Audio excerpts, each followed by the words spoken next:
Hello, my name is Jill Ludford and I'm the proud Chief Executive of the Murrumbidgee Local Health District. I too would like to acknowledge the traditional custodians of this land, the Wiradjuri people, and pay my respects to elders past and present. Thank you very much for letting me talk to you briefly today to set the scene of this really important planning session. And huge thanks to Section as always for organising these sessions with each of our communities. I want to start though by acknowledging the work of our LHACs. You provide so much of your time, your passion and your energy for the good of your community, and it is absolutely valued by us, myself and also the board. And we are proud of the work that you do, and we will always be there to support you. The purpose of this planning session, it's the start of the year, right? We've got time to think about what we're doing. And for us, what I wanted to do today is just to very briefly give you a snapshot of where the state priorities sit, so that then you can have a look at then where the local health district priorities sit, and you can go away and have a think about, well, where are the gaps, or where can we really add value that's going to make a difference to people in my community or our communities. So thank you very much. I'm just going to refer to a couple of slides that Section has prepared for us. So let's start with the state priorities. So there is a Ministry of Health that is the administrator of all of the health services across the state, and there are 15 other local health districts, and we're of course overseen by the New South Wales State Government. We are different to the Primary Health Network. The main difference is the Primary Health Network focuses on what is called primary care, which is essentially the first interaction that a person has with a health provider. So that's people like GPs or perhaps private providers, allied health clinicians and the like. For local health districts, we provide that secondary level of care, which is hospitals or specialist clinics. And then of course there's tertiary providers that provide that, again, that very specialised level of care that sometimes people are referred to. However, the Primary Health Network and Murrumbidgee Local Health District work really closely together, because in the bush, if we don't work together and combine the resources, it's confusing for people, but we won't get the best result that we can. So our state leader is the Premier, Dominic Perrottet, and we have two ministers. We have Minister Hazzard, who is actually retiring in March, who is the Senior Minister for the Health Portfolio, and we have Minister Bronnie Taylor, who is a very passionate, hard-working minister who looks after regional health, who looks after mental health, and also the portfolio for women as well. There are some other parts of New South Wales Health that will impact on you as LHACs from time to time. That's people like New South Wales Ambulance. They're a part of New South Wales Health, but they're not managed by the districts. Also health infrastructure, for those of you who've been lucky enough to have a redevelopment or got one on the go. You'll notice that we partner with health infrastructure to deliver our capital projects. People who work on the ground with us every day that are managed through a separate entity are people like HealthShare, who provide our cooking and cleaning and our bill paying, and also New South Wales Pathology, who do all those fantastic blood tests for us as well. And all of those machines that go ping in all of our facilities are managed by eHealth New South Wales. There are others, such as Health Protection New South Wales, who look after things like vaccination and the management of pandemics, and we all know what that means. We've just been through that. So our Premier sets priorities, and let's start there. Obviously, it's priorities for all of the clusters, but for us in health, there are three priorities that the Premier has set for us. The first one is to improve service levels in hospitals, and that relates actually to emergency departments. We need to make sure we're triaging people in a timely way, that we are taking people off stretchers from the New South Wales ambulance and starting their care in the ED, and that we're admitting them or discharging them in a timely way. So that's the first one. The second one is about ensuring that we can prevent unnecessarily hospitalisations, and that's called outpatient and community care. And that one is making sure that we provide alternatives to healthcare, not just hospital care. So that's some of the services that we provide in our community care teams and allied health teams. And the last one, so important and so devastating for many of our communities, which is towards zero suicide, which is reducing the number of suicides across the state. So those are the priorities that relate to us, and we live and breathe them every day, and certainly invite you, if you'd like more information about any of those, particularly the mental health strategies, please to let your chair know, and through section we can provide you with further information. So then the state priorities. So the Secretary for Health is Susan Pearce, and they have gone through a really extensive consultation process over the last couple of years to develop up their future health strategy, 2022 to 2032. And some of you actually were probably involved in the development of that strategy because there was extensive consultation held across the state with staff and communities. So they've got 6 priorities, and I'm just going to call these out. They will resonate with you because they're very close to the priorities that we have in our local health district. So the first one is about making sure that patients and carers have a positive experience in the system. Isn't it great that people have finally worked out it's not only the clinical care we provide, it's how we give people a good experience while they're with us. It's customer service, if you like.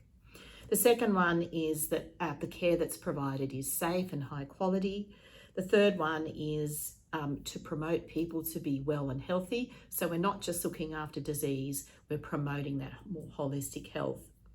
The fourth one is about staff, because if we've got happy staff, we've got happy patients, to quote Jill Raymond, and our staff are engaged and feel well supported is the state priority there. The fifth one is about research and innovation and digital advances for service delivery, obviously a huge area of growth across the world.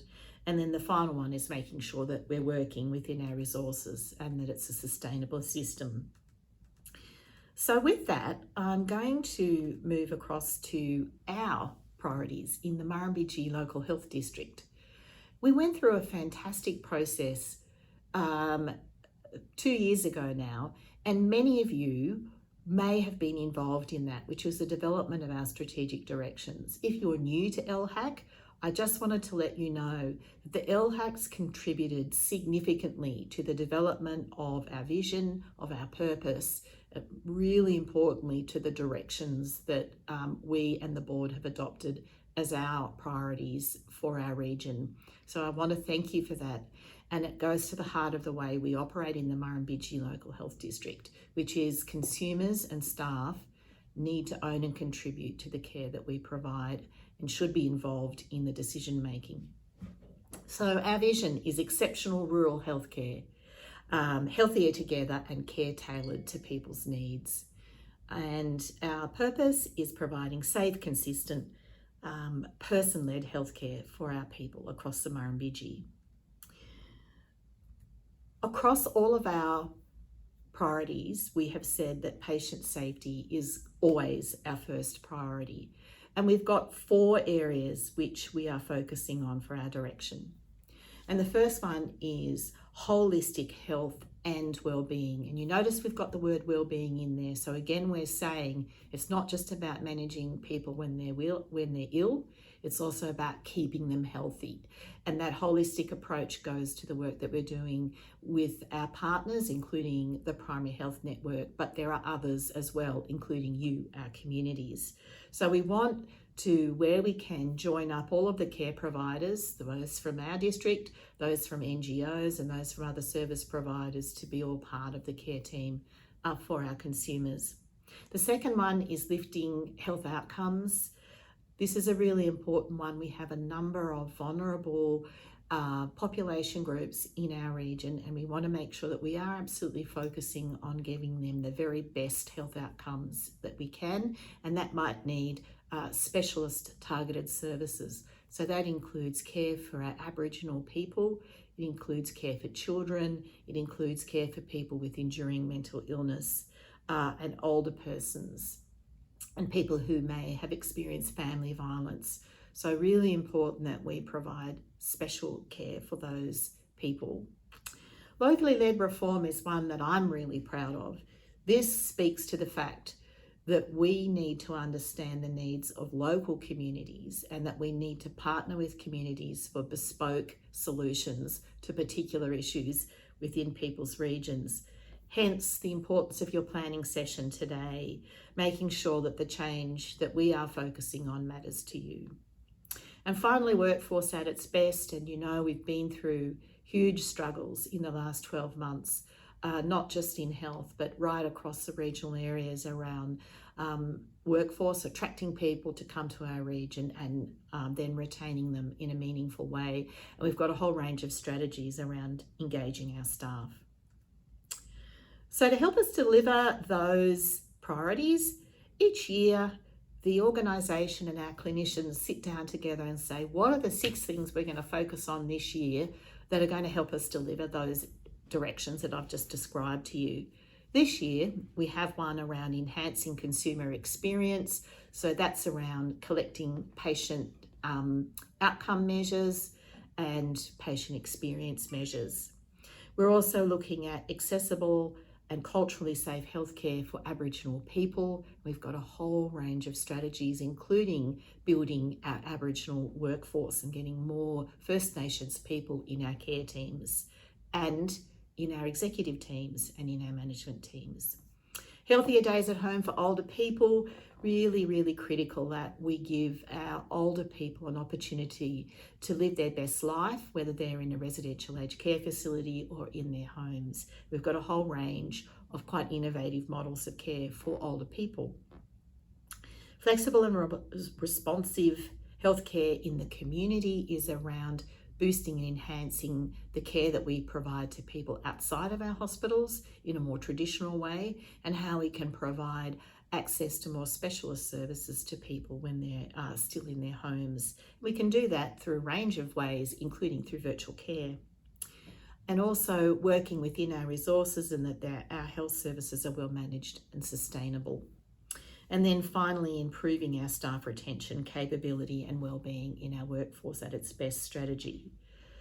So that just gives you a very whistle-stop tour of state and local priorities. So now it's time for you to think about your local area and where you see that there may be gaps or there may be opportunities to boost the work that the primary health network or the local health district is doing, or to tailor a specific approach for your town or your community.